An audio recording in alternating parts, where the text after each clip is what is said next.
عوام میں مشہور کئی ایسی باتیں جن کی شرح کوئی حقیقت نہیں، ایسی غلطیاں جن کی طرف عوام کی توجہ ہی نہیں، چھوٹی چھوٹی نظر آنے والی وہ غلطیاں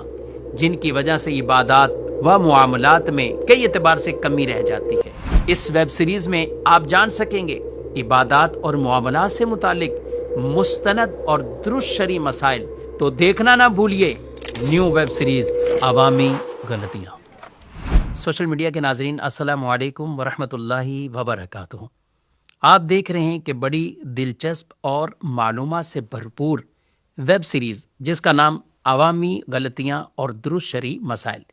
جیسا کہ آپ جانتے ہیں، اس ویب سیریز میں ہم عوام الناس میں پائی جانے والی ان غلطیوں کی نشاندہی کرتے ہوئے اور ان سے متعلق درست شرعی معلومات حاصل کرتے ہیں۔ یاد رکھیے، ایمان لانے کے بعد سب سے اہم عبادت نماز ہے۔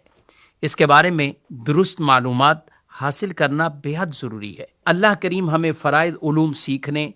اور علم دین سے محبت رکھنے کی توفیق عطا فرمائے، کیونکہ رسول مکرم صلی اللہ تعالی علیہ وآلہ وسلم نے ارشاد فرمایا ہے کہ جس نے وضو کیا جیسا کرنے کا حکم تھا اور نماز پڑھی جیسا پڑھنے کا حکم تھا تو اس کے پچھلے گناہوں کو معاف کر دیا جاتا ہے۔ یہاں دو چیزیں بہت اہم فرمائی گئی ہیں کہ طہارت بھی ویسے جیسے حکم دیا گیا تھا اور نماز بھی ویسے پڑھنی ہے جیسے حکم دیا گیا تھا۔ تو لہذا ہمیں ہر طرح کی ان غلطیوں سے اپنے آپ کو بچا کر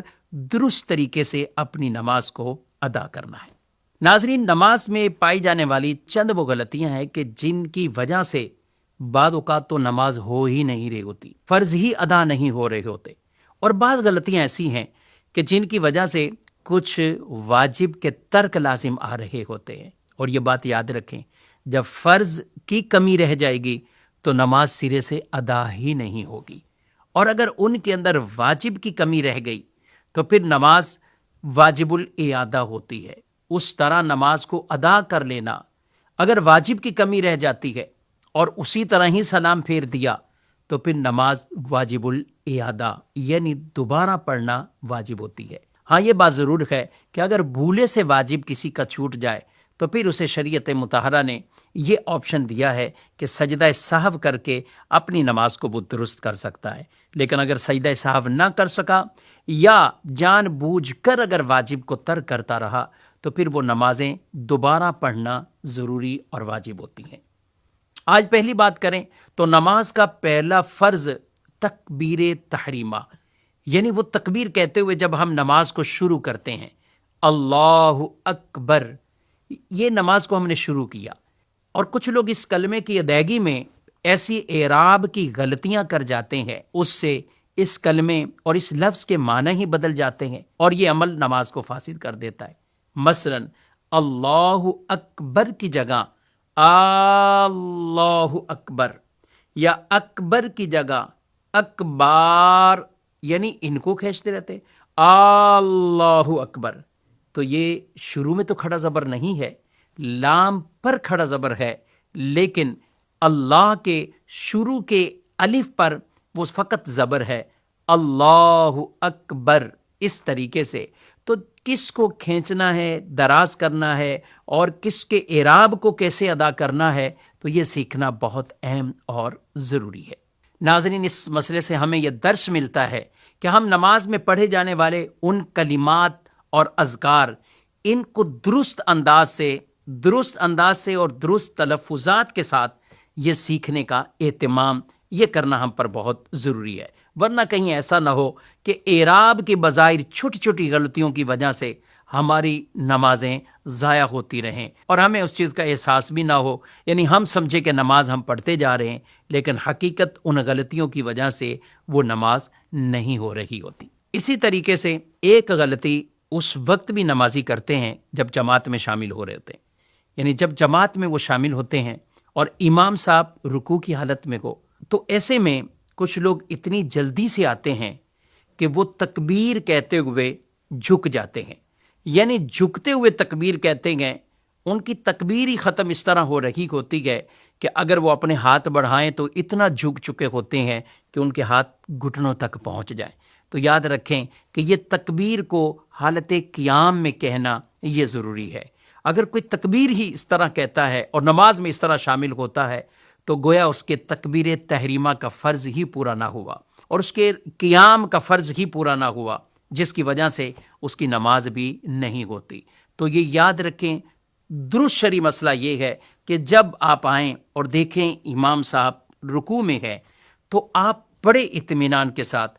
اللہ اکبر کھڑے کھڑے کہیں، یعنی یہ آپ نے تکبیر کہی۔ اب اس میں ہاتھ باندھنے کی ضرورت نہیں ہے کیونکہ امام صاحب رکوع میں ہیں۔ اب آپ نے اللہ اکبر کہا تو یہ تکبیر تحریمہ بھی آپ کی ہو گئی، قیام کا فرض بھی ادا ہو گیا۔ اب اللہ اکبر کہتے ہوئے آپ رکوع میں ساتھ شامل ہو جائیں۔ اگر امام صاحب کے ساتھ آپ رکوع میں شامل ہو گئے، اگرچہ تھوڑی ہی دیر کے لیے کیوں نہ ہو، اگرچہ آپ نے ایک بار تسبیح پڑھی یا ایک بار بھی تسبیح رکوع کی نہ پڑھ سکے، لیکن امام صاحب سے مل گئے تو آپ کا رکوع ٹھیک سے ادا ہو گیا اور وہ رکعت بھی آپ کو مل گئی۔ اور اگر آپ کے رکوع میں پہنچنے سے پہلے امام صاحب کھڑے ہو جاتے ہیں تو یوں پھر وہ رکعت آپ کو نہ ملی۔ اس میں تسبیحات کو نہیں دیکھا جاتا بلکہ یہ کہ امام کے ساتھ رکوع میں شامل ہو گئے تو فبیہا رکوع بھی مل گیا۔ کچھ نمازی یہ غلطی بھی کرتے ہیں کہ تھوڑی بہت تھکن ہو، کوئی ایسی نارمل سی تکلیف ہو تو وہ سمجھتے ہیں کہ ہم بیٹھ کر نماز پڑھ لیتے ہیں، ہم کرسیوں کا سہارا لیں، کرسیوں پر بیٹھیں یا زمین پر بیٹھ کر وہ نماز پڑھنا شروع کر دیتے ہیں۔ یاد رکھیں، فرائض میں اور وتر میں اور سنت فجر، ان نمازوں میں قیام فرض ہے۔ اگر بلا عذر صحیح کوئی شخص یہ نمازیں بیٹھ کر ادا کرے گا تو نماز نہ ہوگی۔ تو لہذا نارمل تھوڑا سا عذر بیان کر لینا، اپنے آپ کو سمجھا لینا کہ ٹھیک ہے میں بیٹھ کر نماز پڑھ لیتا ہوں یا کرسیوں پر نماز پڑھ لیتا ہوں، تو اس کی شرعاً یوں اجازت نہیں ہوگی، کیونکہ قیام پر جو شخص قادر ہوگا تو اس کے لیے یہ آپشن نہیں ہے کہ وہ قیام کو ترک کر دے اور یہ فرائض، وتر، سنت فجر ان کو نارمل طریقے سے وہ بیٹھ کر ادا کر لے، تو اس کی اجازت نہیں ہوتی۔ کرسی پر کس شخص کے لیے نماز کی اجازت ہے اور کسے اجازت نہیں؟ کون سا شخص بیٹھ کر نماز پڑھ سکتا ہے اور جس سے قیام ختم ہو جائے اور کسے اجازت نہیں؟ یہ بھی علم سیکھنا بہت اہم اور ضروری ہے۔ ڈسکرپشن میں آپ یہ لنک ملاحظہ کر رہے ہیں، اس کے ذریعے سے آپ کو یہ کرسی پر نماز پڑھنے کا درست طریقہ کس کے لیے ٹھیک اور کس لیے ٹھیک نہیں ہے، تو یہ پوری ویڈیو آپ ملاحظہ کریں گے تو یہ علم بھی سیکھنے کو ملے گا۔ نماز کے قیام میں قرات اور دیگر ارکان میں مختلف اذکار موجود ہیں۔ قرات کرنے میں بعض لوگوں کا انداز یہ ہوتا ہے، صرف ان کی زبان اور ہونٹ حرکت کرتے ہیں، لیکن اس پڑھنے میں اتنی آواز بھی پیدا نہیں ہوتی کہ وہ خود سن سکیں، اور وہ یوں اپنی نمازوں کو گویا کہ ضائع کر بیٹھتے ہیں۔ یاد رکھیے، آہستہ پڑھنے میں بھی یہ ضروری ہے کہ خود سن لے۔ لہذا اگر حروف تو صحیح ادا کیے مگر اتنے آہستہ کہ خود نہ سنا اور کوئی رکاوٹ مثلا شور و گل بھی نہیں ہے کہ جو سننے کے لیے رکاوٹ بنے، تو ایسی صورتحال میں کہا جائے گا کہ گویا کہ اس نے پڑھا ہی نہیں، قرات کا وہ فرض ہی اس نے ادا نہیں کیا۔ اور یہ یاد رکھیں، ہم جب بھی قرات کے فرض کی بات ہو اور جب بھی کہیں پڑھنے کی بات ہو کہ یہاں یہ پڑھنا ہے، تو اس سے مراد فقط یہ نہیں ہے کہ ہمارے ہونٹ ہی کچھ حرکت کریں اور ہماری آواز ہی نہ نکلے۔